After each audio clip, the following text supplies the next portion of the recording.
चंद्रयान-3 की ऐतिहासिक सफलता के बाद लगता है चांद पर जाने की पूरी दुनिया में होड़ सी मच गई है। जापान का मून मिशन चांद के सफर पर निकला हुआ है। अगले साल फरवरी में लैंड करेगा। अगले साल ही अमेरिका चांद पर इंसानों को भेज रहा है। चीन अपना चांग-ई 6 भी अगले साल भेजने वाला है। रूस अभी हाल ही में लूना 25 के सहारे से साउथ पोल पर चंद्रयान-3 से पहले उतरना चाहता था। लेकिन आपने कभी सोचा है चांद पर सबसे पहले पहुंचने की ये होड़ क्यों मची हुई है? और कोई देश जिस जगह चांद पर उतरा वो ये कह सकता है ये हमारा है क्योंकि ये हमने ढूंढा है। आसान भाषा में समझे तो क्या कोई देश चांद पर कब्जा कर सकता है? और क्या भविष्य में चांद पर भी जब इंसानी बस्ती बसेंगी तो क्या वहां भी पृथ्वी जैसे देश होंगे? आइए जानते हैं इन्हीं सवालों के जवाब।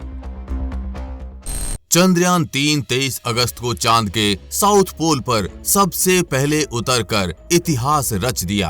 India is on the moon. उसके बाद रोवर ने 10 दिन चांद की सतह पर चलकर कभी ना मिटने वाले इसरो और अशोक स्तंभ के निशान बना दिए।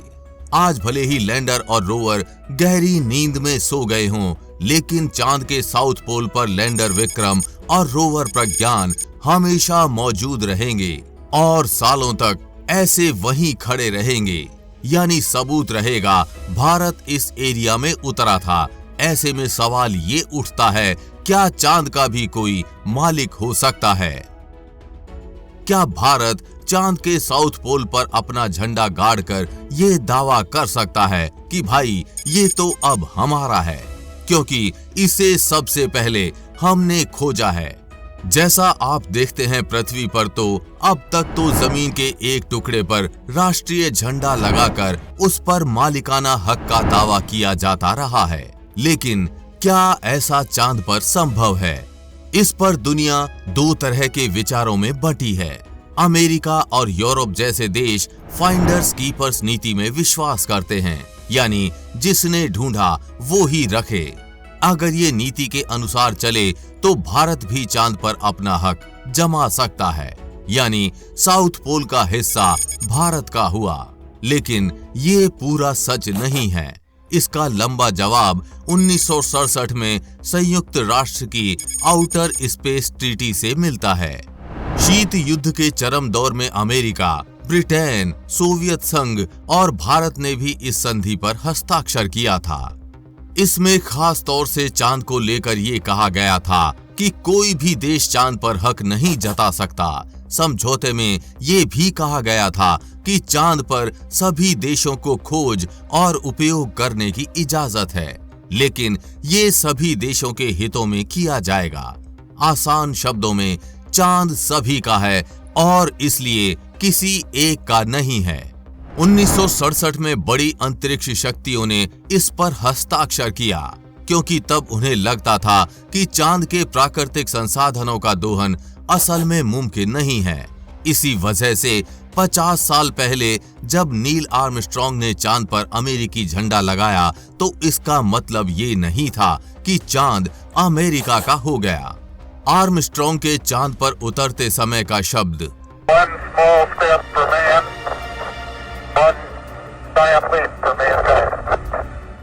यानी इंसान का एक छोटा कदम मानव जाति के लिए एक बड़ी छलांग साफ साफ समझाता है कि ये न सिर्फ अमेरिका बल्कि पूरे इंसानी समुदाय के लिए एक बड़ी बात थी। लेकिन आज चांद में अचानक नए सिरे से दिलचस्पी बढ़ी है। चाहे वो अमेरिका हो, नासा हो, टेस्ला, स्पेस एक्स और ट्विटर के मालिक एलन मस्क हो, चीन हो, जापान हो या फिर रूस, सभी ने हमारे इस आसमानी पड़ोसी पर अपनी नजरें गड़ा दी हैं। पर क्यों? वजह वही है जिसके लिए चंद्रयान-3 मिशन लॉन्च किया गया था। चंद्रयान-3 पर सरकार ने 615 करोड़ रुपए खर्च किए हैं ताकि ये पता लगाया जा सके कि चांद की सतह पर क्या क्या मौजूद है, और चंद्रयान-3 इसमें सफल भी रहा। चंद्रयान 3 ने हमें बताया कि चांद के साउथ पोल पर aluminium, sulphur, iron, chromium, titanium, manganese, silicon और ऑक्सीजन शामिल है। अब अगला कदम भारत का इन संसाधनों को हासिल करना होगा। आज अमेरिका और रूस ने चांद को साझा विरासत मानने से इनकार कर दिया, क्योंकि अब चांद पर मौजूद संसाधनों को हासिल करना मुमकिन दिख रहा है। वैसे तो जैसा हम आपको बता चुके हैं कि संधि के अनुसार अंतरिक्ष या फिर चांद पर किसी भी चीज पर किसी एक देश का अधिकार नहीं हो सकता, लेकिन इसके बाद भी शोध के लिए देशों को कई तरह की छूट मिली हुई है। मसलन अगर कोई देश चांद या किसी एस्टेरॉयड पर माइनिंग करता है तो उससे निकली हर चीज उसकी होगी। अंतरिक्ष में कई तरह की बेशकीमती धातुएं हैं, जैसे प्लैटिनम और हीलियम 3, सोना और कीमती हीरे।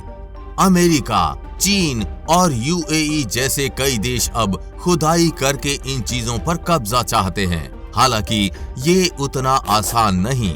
दूसरे ग्रहों पर माइनिंग बेहद खर्चीली और जोखिम से भरी प्रक्रिया होगी। अंतरिक्ष या फिर चांद पर खनन के लिए सबसे ज्यादा जरूरत है तो बेशुमार फंडिंग की, जो पृथ्वी के बाहर खुदाई के लिए जरूरी उपकरण, मशीनें, रॉकेट, तकनीक, ऊर्जा के स्रोत पर शोध करने में मदद कर सके। इस उद्देश्य की सबसे बड़ी जरूरत ही इसकी सबसे बड़ी चुनौती है। ज्यादातर बैंक, कंपनियां या दौलतमंद लोग इस मिशन पर पैसा फूंकने में हिचकिचाते रहे हैं। ऐसा इसलिए है क्योंकि स्पेस माइनिंग में पैसा लगाना दुनिया का सबसे महंगा सौदा साबित होने के बाद भी मुनाफे की गारंटी नहीं देता। साथ ही ये दलील भी दी जाती है कि अगर स्पेस में खनन से भारी मात्रा में बहुमूल्य चीजें मिलने लगें तो उनकी कीमत ही खत्म हो जाएगी। स्पेस के लिए बने कानून किसी भी देश को अंतरिक्ष की कोई भी चीज खरीदने बेचने पर रोक लगाते हैं, फिर चाहे वो चांद हो या मंगल। लेकिन कुछ प्राइवेट कंपनियों का कहना है कि कानून देशों को जमीन खरीदने से रोकता है अगर व्यक्तिगत तौर पर लोग अपना फ्यूचर सिक्योर करने के लिए जमीन लेना चाहें, तो इस पर रोक के लिए कोई संधि नहीं। यही वजह है कि एलन मस्क मंगल पर तो बाकी देश चांद पर कॉलोनी की बात करते हैं। यानी साफ है, चांद और अंतरिक्ष को लेकर अभी कोई भी नियम साफ नहीं है। भविष्य में अपने फायदे के आधार पर नियम बनेंगे। आपका इस बारे में क्या कहना है? कमेंट में अपनी राय जरूर बताएं। हमें पूरी उम्मीद है कि आपको ये जानकारी अच्छी लगी होगी, और जानकारी अच्छी लगी हो तो शेयर के बटन पर क्लिक करके इस अच्छी जानकारी को ज्यादा से ज्यादा लोगों में फैलाएं, जिससे आपके दोस्त और रिश्तेदार भी कुछ अच्छा सीख पाएं। साथ ही आप भी वीडियो को लाइक जरूर करके जाएं। आगे भी ऐसी इंफॉर्मेटिव वीडियोस आती रहेंगी, इसलिए अपडेटेड रहने के लिए चैनल को सब्सक्राइब करके बेल नोटिफिकेशन ऑन जरूर कर लें। जल्द मिलेंगे ऐसी ही इंफॉर्मेटिव वीडियोस के साथ और आपको कुछ अच्छा सिखाएंगे। तब तक के लिए जय हिंद, जय भारत।